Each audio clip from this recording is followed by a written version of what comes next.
As a 17-year-old in 2000, Matthew Croucher was at a crossroads. He had recently graduated from high school and found himself with nowhere to go and too much time on his hands. To make matters worse, he had gotten into a bit of trouble with the law, nothing serious but enough to get him noticed by law enforcement. With this kind of start to his adult life, Matthew knew that he could end up in jail if he wasn't careful. As he wandered the streets of his hometown, Solihull, trying to figure out what to do next, he came across a poster at the post office. The poster was from the Ministry of Defense, inviting young men like Matthew to join the military and experience a meaningful adventure while being paid by the government. Matthew saw this as a sign and knew that this was the opportunity he had been waiting for. Without hesitation, Matthew rushed to the recruiting office and applied to join the military. When given the choice of which branch to serve in, he chose the one that seemed the most thrilling to him, the Royal Commandos. At 17 years old, there was nothing more exciting to Matthew than the thought of serving in this elite unit. And to his delight, he was accepted and sent to join the Royal Commandos right away. After completing basic infantry training, Matthew realized that perhaps he had made a mistake in choosing the Royal Commandos. The Marines were trained to fight in some of the toughest environments in the world, from the frozen Arctic to the scorching desert, and they were expected to be able to handle anything that came their way. This meant a lot of grueling physical exercise, including running, swimming, and rolling around in the mud, all while being shouted at and regularly humiliated by their drill sergeants. To make matters even more challenging, they were also subjected to survival training, spending several weeks in various wildernesses with little food and basic equipment. Many recruits dropped out along the way, but Matthew persevered and eventually found that he actually enjoyed the extreme challenges of this kind of training. It was as if he had finally found his true calling. Not long after completing his training, Matthew was stationed at a base in the south of England when the September 11th attacks occurred. A few weeks later, the United States, along with allies including Great Britain, launched an invasion of Afghanistan, accusing the country of harboring terrorists. The Taliban, however, did not go down without a fight, and a long and bloody war ensued.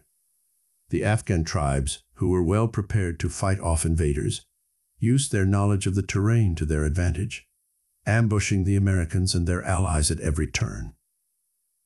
Matthew's unit was soon sent to Afghanistan, where they served as a scouting company, going ahead of the main force to gather intelligence on the enemy. They spent several months in Afghanistan and were later transferred to Iraq. After serving in Iraq, Matthew was transferred back to England and placed in the Marine Reserve. It wasn't long before the reserves were called upon to fight again. During a trip to Afghanistan in November 2007, Matthew earned his first decoration after he helped a wounded comrade under heavy fire. While the rest of the company was pinned down, Matthew crawled to the injured man and managed to drag him to safety, despite being under constant attack. Just 2 days later, however, Matthew's vehicle was hit with a mine and he was wounded. He was transferred back to England for treatment, but after a few weeks he was back with his unit and ready to continue fighting.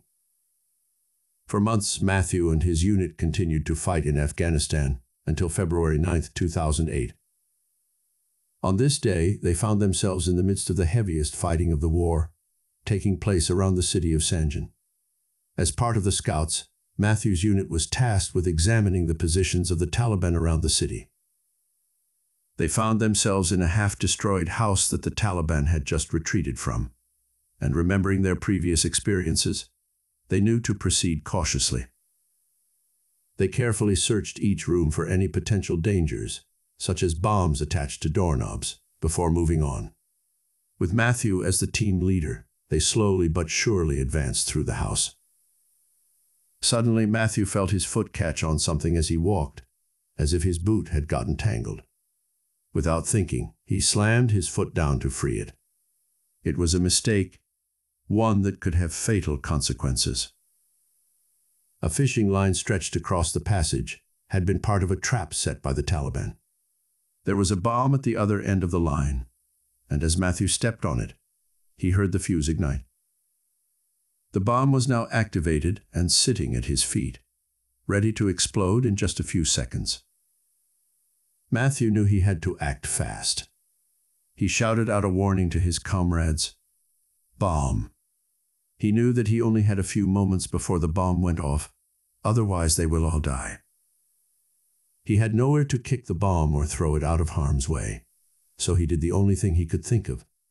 He lay down on top of the activated bomb, hoping to shield his comrades from the explosion and die in the line of duty. Matthew threw himself down on his stomach, feeling the bomb underneath him. He braced himself for the explosion and waited for darkness to fall. But then he had a sudden realization. He had enough time to flip over and use his full backpack and body armor to protect himself. He quickly acted on this idea and rolled over just as his comrades took cover. There was a tremendous explosion, made worse by the fact that they were in a closed space.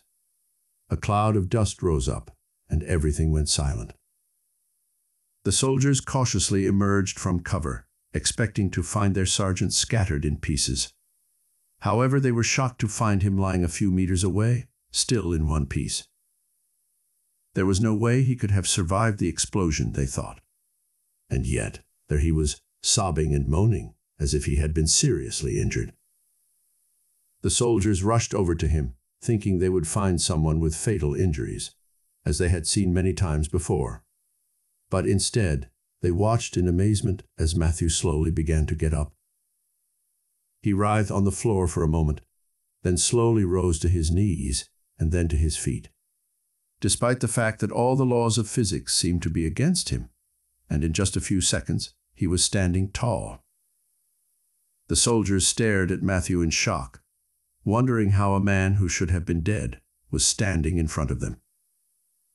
And then, to their surprise, he began to roar. They tried to talk to him, but he couldn't hear them because he had been deafened by the explosion.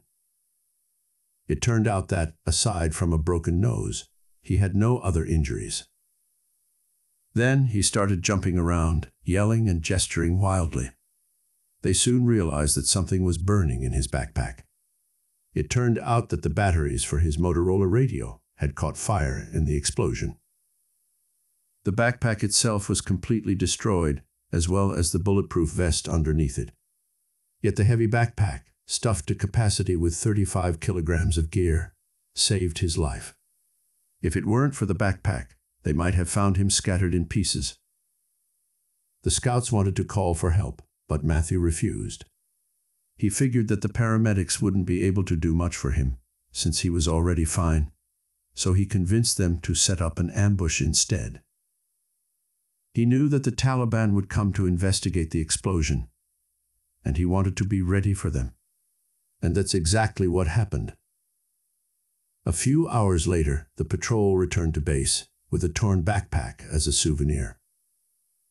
There was debate over whether Matthew Croucher deserves Britain's highest award, the Victoria Cross, with some arguing that he does not since he had survived the explosion. Ultimately, Croucher was presented with the George Cross by Queen Elizabeth II at a ceremony in Buckingham Palace on the 30th of October 2008, and he was more than happy to have received it and to have survived the ordeal. The backpack was sent to a museum where it belonged as a testament to Matthew's bravery. Thank you for watching. If you thought this video was interesting, you may also like some of the other videos available on our channel.